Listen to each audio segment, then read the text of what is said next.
If there's one thing that Marvel has not slacked on in recent years, for better or worse, it's giving us a bounty of shows to consume. Now, while these quote-unquote shows have a lot of ups and downs worthy of talking about in their own video, I think today I'll just limit it to what is easily their best one, Loki. So, the final episode of Loki Season 2 just released, and I honestly could not be happier with how it ended. While I've gone back and forth on what MCU show I think is the best, after this episode, I think Loki has finally claimed his throne as my favorite Disney Plus and MCU show.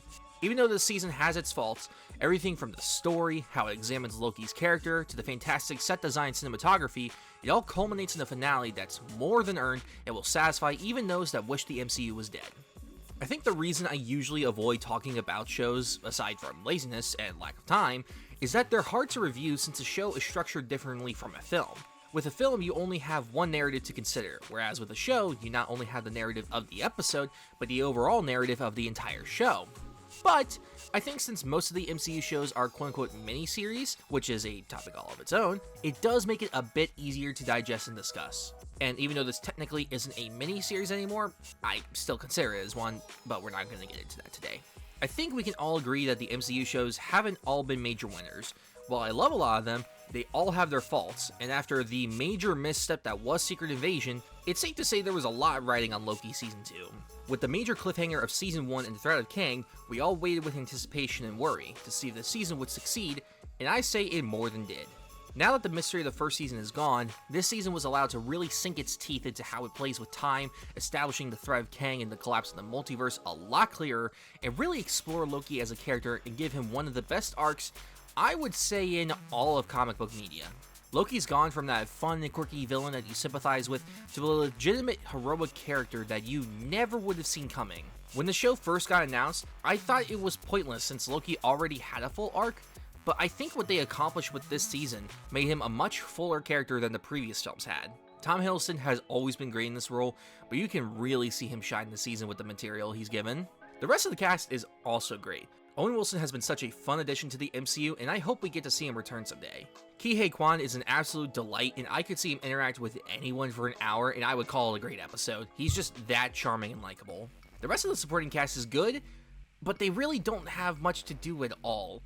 This is probably, in my opinion, the biggest flaw this season. While the season is so good at fleshing out Loki's character and giving Owen and Ki a lot of fun things to do, the writers really didn't seem to know what to do with the rest of the cast. While Sylvie played a pretty big role in the first season, here she just seems like she's there because she has to be, not because she should be. Casey and B-15 really have nothing to do, but the show keeps acting like they're major characters this season, but you don't feel it because they don't give them anything. As for Renslayer, she's probably given the most to do, but halfway through the writers just kind of give up on her, and when they showed her in the final episode, I had completely forgotten what happened to her just 2 episodes prior. This show has such a good cast, but they just don't give anyone that isn't Loki, Mobius, or Obi anything to do. Then, there's the Jonathan Majors problem. While he's recently gotten into some pretty big legal trouble, the fact is they had filmed this before that happened, so reshooting an entire season of a show that he's in just a few months just wouldn't have been possible, so he's still here. And while there's an entire discussion to have about separating the art from the artist, I understand why some wouldn't want to watch the show because he's still in it. That being said, it is frustrating he's still here because this reminds us just how good of an actor he is. While I don't think he should return given all the recent stuff that's come out about him, I will say it will be very hard for Marvel to find someone as versatile as him to replace him as Kang. A thing I found interesting with this season is how little action there was. While the first season wasn't action heavy, there was still a serviceable amount. Here though, once you hit the halfway point, there's little to no action at all. The show pretty much morphs into a sci-fi drama, and I think it's a lot better for it. We don't need every single superhero thing to have the biggest fights and tons of action. The show is a good reminder that having strong character work in a compelling narrative is all that we need to keep us engaged. Where so many MCU things seem obsessed with the idea of plot and perfectly planned action scenes, Loki remembers that this is a show about Loki, and that in order for it to work, we need to explore this character, and we don't need action to do that. One great touch of this show is how fantastic the production design and cinematography were this season. While they were both great in the first season, here you can really tell they stepped up their game with how this show looks and feels, and it pays off big time.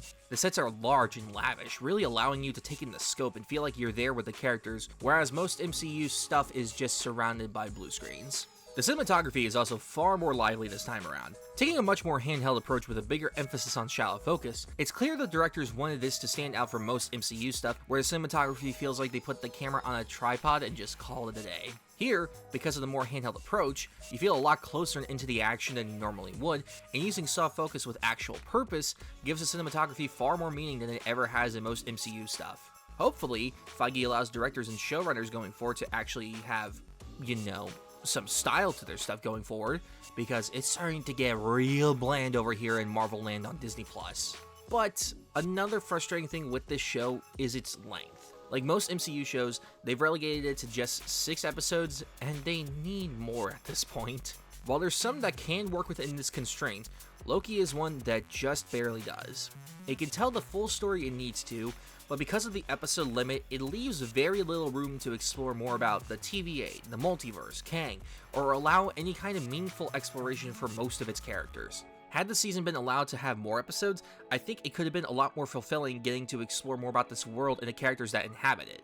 The same can be said for its narrative. While it's structured more like a traditional show than most other MCU miniseries, it still runs into the issue of the overall story has to prevail over anything else. For instance, in one of the episodes, a former TVA hunter played by Raphael Castle decides to go rogue and live life on the timeline until he gets captured and brought back in. This leads to interesting ideas and discussions about free will and if the TVA should still exist at this point. But because this show has more pressing matters at hand, ideas like this just don't get enough time to be fully explored, and characters like that hunter get tossed aside with no real satisfying conclusion for them. Had the narrative been allowed to go through more than 6 episodes, I really think this could have led to more interesting storylines for a lot of other characters. But despite that, I do think the overall story is still really engaging. You feel the constant threat at every turn, and the show gives you enough intrigue and mystery as to what comes next at the end of each episode to make you want to come back for more. It's hard to get into the nitty-gritty of the story without spoiling anything, but it really all does come down to how effectively it explores Loki's character. Had his arc not been as well done as it was, I think this show would have fallen apart. So much is placed on his shoulders, and the writers do an exceedingly well job exploring and developing him. While I wish more could have been done in certain areas, Loki's journey truly does make this show more than worth it, and leads to a conclusion that truly had me on the edge of my seat. Loki Season 2 is by no means perfect, and does come with its fair share of problems, but those problems are outweighed by one of the best character explorations in any comic book movie or show, great performances from its entire cast, and a narrative that, while could be stronger, is effective and strong enough to keep you on the edge of your seat the whole season.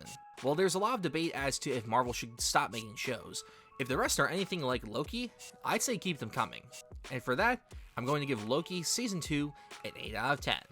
If you like that review, why not subscribe to stay notified of any other film and TV takes that I might have? If you also love geeky film stuff, why not check out the podcast I co-host, Geek Speak, by checking out our YouTube channel or finding us wherever you get your podcast fix. Expect more videos to come soon. Thank you all so much for watching, and I will see you all next time.